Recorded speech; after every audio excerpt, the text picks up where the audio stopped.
بسم اللہ الرحمن الرحیم۔ آج ہم پڑھنے جا رہے ہیں کہ سوئٹزرلینڈ میں سیاسی جماعتیں جو ہیں وہ کس طرح کرتی ہیں کام اپنا فنکشننگ۔ 1918 سے سوئٹزرلینڈ میں متناسب نمائندگی کا نظام ہے۔ جماعتوں کو ووٹ پڑتے ہیں، وہ اپنے امیدوار دیتی ہیں۔ اگر اس سے بھی ماضی میں جائیں تو 1789 میں انقلاب فرانس آیا، تو اس کے بعد یورپ میں بہت زیادہ تبدیلیاں آئیں، تو سوئٹزرلینڈ میں بھی مسائل آئے اور جاگیرداری نظام کو تحفظ حاصل ہوا۔ تو جو رجعت پسند تھے، یعنی جو ترقی مخالف تھے، اور اس کے بعد ترقی پسندوں کے درمیان مقابلہ آیا، اور ترقی پسندوں نے لبرل پارٹی کے نام سے جماعت بنا کے جدوجہد کی۔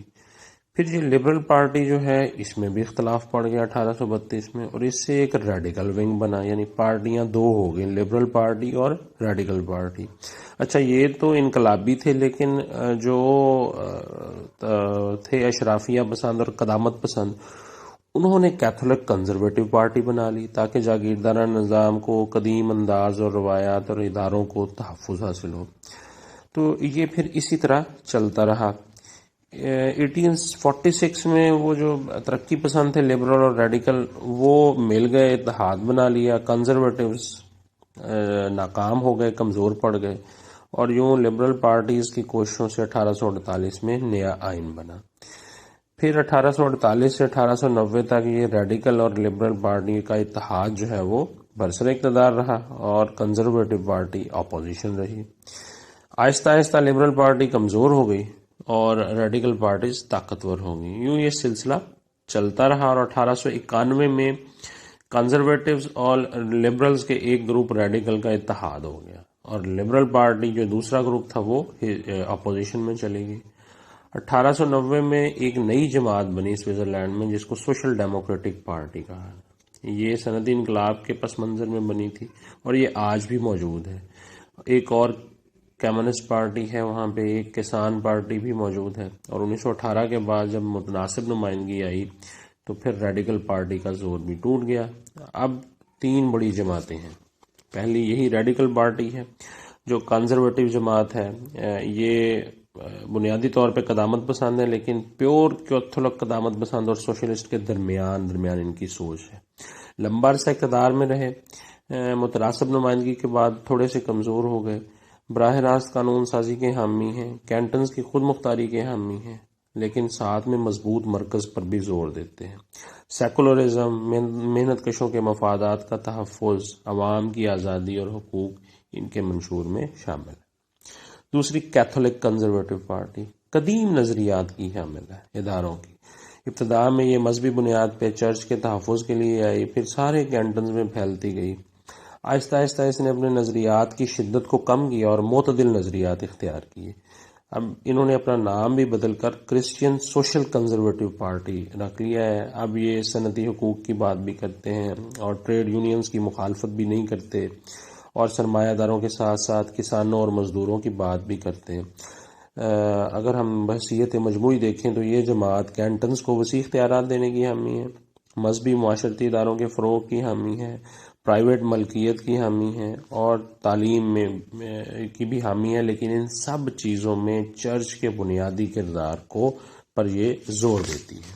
پھر سوشل ڈیموکریٹک پارٹی، یہ 1980 میں آئی، 1880 میں وجود میں آئی۔ ابتدا میں یہ سوشلزم، مارکسزم پہ یقین رکھتی تھی، اب یہ بھی جمہوری سوچ پہ آ گئی اور جمہوری سوشلزم کی حامی ہے۔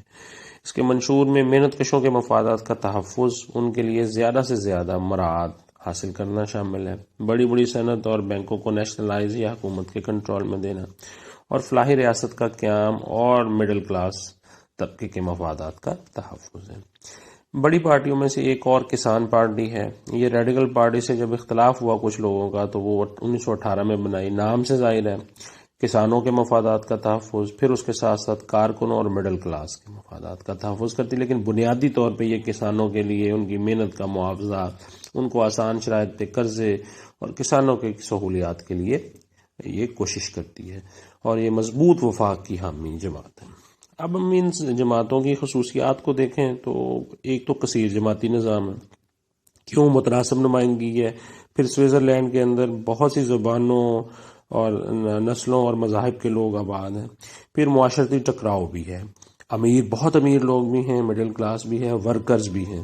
تو پھر یہ وفاقی اسمبلی جو ہے کینٹنز ججوں کے انتخابات اور ریفرنڈم کی صورت میں جب انتخابی عمل جاری رہتا ہے تو اس میں ان کثیر جماعتوں کی اہمیت بن جاتی ہے.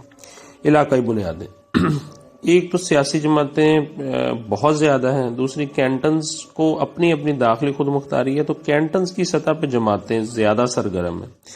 وفاقی تنظیم موجود تو ہے لیکن زیادہ مؤثر نہیں ہے. کیوں؟ عوام سیاسی جماعتوں کی بجائے آزادانہ طور پہ خود بھی ووٹ دیتے ہیں، تو جماعتیں اتنی مضبوط نہیں ہیں. صدارت کے لیے تو انتخابات ہی نہیں ہوتے، وزیر اعظم کا عہدہ ہی نہیں ہے. طبقاتی تقسیم تو ہے امیر اور غریب کی، لیکن شدید اختلاف نہیں ہے. تو اس لیے سیاسی جماعتیں پھر کینٹنز کی سیاست میں ہیں اور وہ اپنا پالیسیاں اور ڈھانچہ کینٹنز کی بنیاد پہ ہی بناتی ہیں. سوئٹزرلینڈ کی سیاسی جماعتوں کی ایک خصوصیت یہ ہے کہ یہ انتہا پسند نہیں ہے، مفاہمت کی پالیسی رکھتے ہیں. اتنے زیادہ مذہبی، نسلی اور لسانی اختلافات کے باوجود سوئٹزرلینڈ کے عوام سیکولرزم کے حامی ہیں. حب الوطنی، قانون پسندی، بھائی چارہ، یہ جذبات ان میں ہیں، اور سیاسی جماعتیں بھی پھر عوام کے اسی رویے کو فالو کرتی ہیں.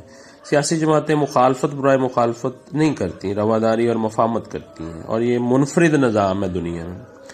کمزور پارٹی تنظیم دنیا کے برعکس یہاں پہ سیاسی جماعتیں پارلیمانی طور پہ زیادہ مضبوط نہیں ہیں، نہ وفاقی اسمبلی کے اندر پارٹی لیڈر کو کوئی اختیارات حاصل ہیں. پارٹی کے اراکین پارٹی پالیسیوں پر متحد تو ہوتے ہیں، لیکن ایسے مسائل جو ملکی سطح پہ ہوں، پارٹی پالیسی سے تعلق نہ رکھتے ہیں، اس پہ اراکین آزادانہ سوچ کا اظہار کرتے ہیں. بنیادی مسائل یہاں پہ کوئی اتنے زیادہ نہیں ہیں جس پہ عوام تقسیم ہوں، اس لیے سیاسی ہم آہنگی پائی جاتی ہے.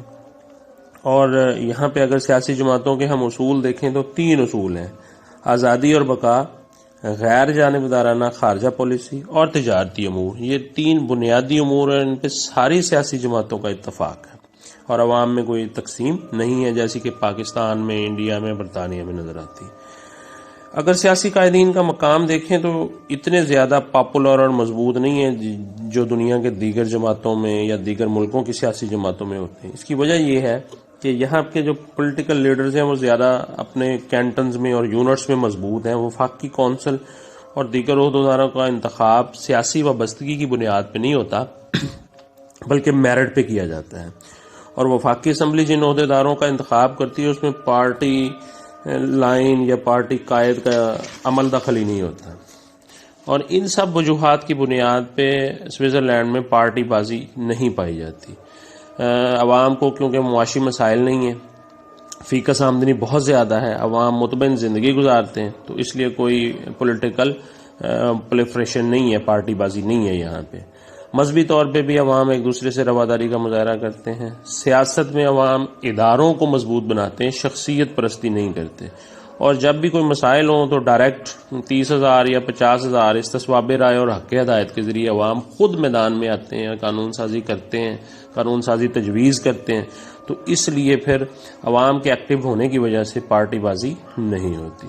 اور سوئٹزرلینڈ کے عوام باوجود نسلی، زبان کے اور مذہب کے اختلافات کے محب وطن ہیں اور قومی اتحاد اور یکجہتی پہ یقین رکھتے ہیں. تو یہ سوئٹزرلینڈ کی سیاسی جماعتیں ہیں. سوئٹزرلینڈ کا پورشن ہمارا ختم ہو گیا. انشاءاللہ اگلے لیکچر سے ہم پاکستان کا پورشن شروع کریں گے. Thank you.